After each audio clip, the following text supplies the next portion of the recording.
Hallelujah. यीशु की स्तुति हो, यीशु की आराधना हो।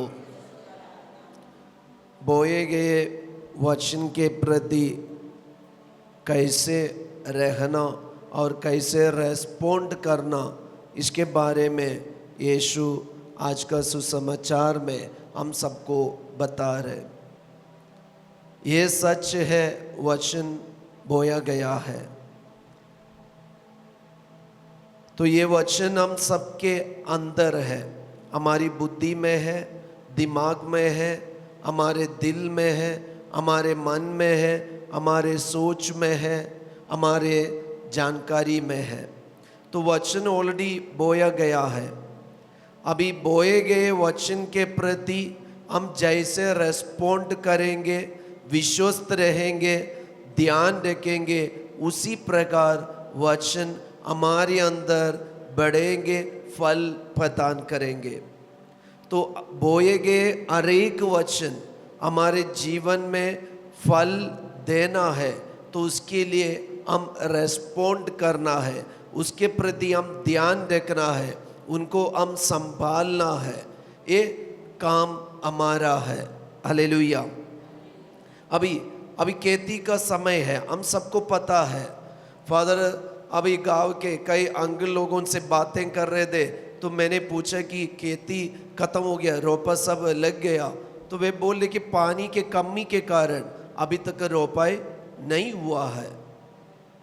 तो वे ध्यान रखते, उन्होंने जो बीज बोए थे वो बीज के प्रति वे चिंता करते, रोज वे देखने जाते और कितना बड़ा हो गया, जमीन की तैयारी कर रहे, और जैसे वो रोपाई के लिए तैयार हो गए उसको निकालेंगे, उखाड़ेंगे और रोपाई करेंगे। तो ध्यान देने से वो किसान को ये बोल पा रहे कि अभी पानी की कमी के और अभाव के कारण जो बढ़ने का है उतना नहीं बढ़ा है। ध्यान रखते। तो आज हम ध्यान नहीं देते, वचन ऑलरेडी बोया गया है, वो हमारे बोए गए वचन के प्रति हम ध्यान नहीं देते, तो कभी हमारे जीवन में हम फल के लिए उम्मीद नहीं कर सकते। हम फल के लिए सब लोग उम्मीद करते, हम सबके अंदर इतना इच्छा है, हम जो प्रार्थना करते सुनवाई हो जाए और उसके लिए उत्तर मिले।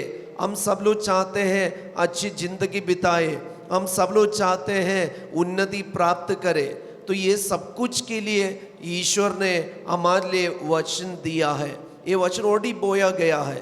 तो ये वचन के प्रति हम ध्यान रख के, श्रद्धा रख के और उसके लिए चिंता कीजिए, तो जरूर वो वचन हमारे अंदर जैसे यीशु ने प्रोमिस किया, वायदा किया, ऐसे ही हमारे अंदर फल लाएगा। या जो वचन सुनता समझता है वह फल लाता है, कोई 100 गुना, कोई 60 गुना, कोई 30 गुना।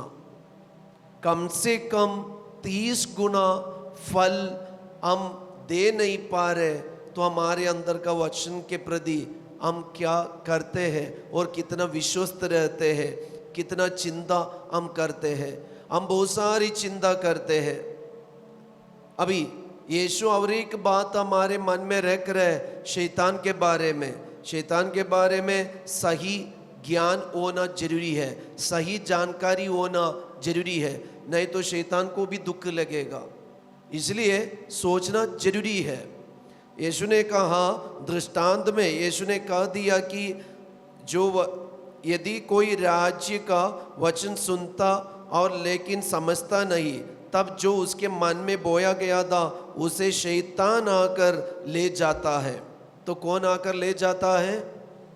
शैतान। अभी शैतान के लिए, शैतान के बारे में यीशु ने कहा कि उनके लिए हमारे जैसे ना हाथ है ना पैर है, तो फिर कैसे ले जाएंगे? कैसे ले जाएंगे? ना टोकरी तो लेके आ सकते। इसलिए वचन कहाँ बोया गया है ये सोच जरूरी है। तो कहाँ पे वचन बढ़ने का है? शैतान आएगा, ले जाएगा। कैसे?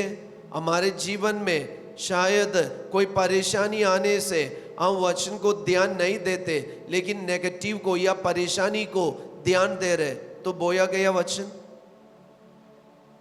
और सुगुलोलुपता और भोग विलास और ये संसार का सब कुछ पाने की इच्छा, तो अंदर बोए गए वचन को हम क्या कर रहे हैं? दबा रहे हैं, वो रास्ता के किनारे डाल रहे हैं। बाकी सब कुछ के लिए हम सेंटर पॉइंट दे रहे हैं, लेकिन बोए गए वचन के लिए हम रास्ता का किनारा कर दिया, तो कैसे आगे बढ़ेगा? अभी हमारे अंदर इतना नफरत है, नाराज है, गुस्सा है, ईर्ष्या है, जलन है, तो ये वचन को हम कहाँ डाल दिया? हम कांटों से दबा रहे। तो शैतान आया, शैतान हाथ लेकर नहीं आ रहे और टोकरी पकड़ के नहीं आ रहे, उसको ढूंढ के हम कहीं नहीं जाना। यीशु ने हमें स्पष्ट करके बता दिया कि हमारे जीवन में बोए गए वचन के प्रति रेस्पोंड नहीं करते, ध्यान नहीं देते, वो वचन हमारे अंदर फल उत्पन्न नहीं करेगा। अगर हम चिंता करते और ध्यान देते तो 100 गुना, 60 गुना, 30 गुना फल हमारे जीवन में वचन फल उत्पन्न कर सकता है।